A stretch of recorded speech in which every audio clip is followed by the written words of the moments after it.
কি বন্ধুরা, শুনলাম আজকাল তোমরা খুব চিন্তা করছো। তাহলে আজকে এই ভিডিওটা তোমাদেরই জন্য, যারা বেশি চিন্তা করে। চিন্তা কিন্তু মানুষকে অসুস্থ করে তোলে, এই কথা আমরা সবাই জানি। কিন্তু এসব জানা সত্ত্বেও আমরা কিন্তু চিন্তা থেকে মুক্তি পাওয়া কঠিন বলেই মনে করি অনেকেরই কাছে। আজকে আমরা কিছু কথা বলবো কিভাবে চিন্তার জাল থেকে বেরিয়ে আসা যায়। চিন্তার কারণ খুঁজে বের করুন। প্রথম ধাপ হলো আপনার চিন্তার কারণ খুঁজে বের করা। কী কারণে আপনি এত চিন্তা করছেন, একবার যদি কারণ জানতে পারেন তাহলে সমাধান খুঁজে পাওয়া সহজ হয়ে যাবে। বর্তমানে ফিরে আসুন। অতীতের ভুল আর ভবিষ্যতের চিন্তা আপনাকে বর্তমান থেকে সরিয়ে রাখে। তাই বর্তমানে ফিরে আসুন, মনোযোগ দিন আপনার শ্বাসে, শরীরে, পরিবেশে। ধ্যান করুন।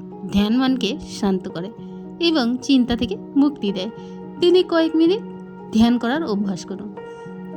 শারীরিক পরিশ্রম করুন। ব্যায়াম শরীরের যেমন ভালো তেমনি মনের জন্যও তো ভালো। ব্যায়াম করার সময় মন অন্য কাজে ব্যস্ত থাকে, চিন্তা করার সময় পায় না। স্বাস্থ্যকর খাবার খান। স্বাস্থ্যকর খাবার মনকে শান্ত রাখতে সাহায্য করে। জাঙ্ক ফুড এবং ক্যাফিনযুক্ত পানীয় এড়িয়ে চলুন।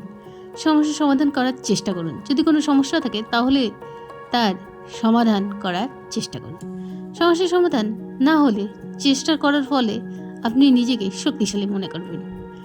সমর্থন নিন। পরিবারের বন্ধু, কোনো থেরাপিস্টের কাছ থেকে সমর্থন নিন। কথা বলার মাধ্যমে আপনি নিজের ভালো বোধ করবেন।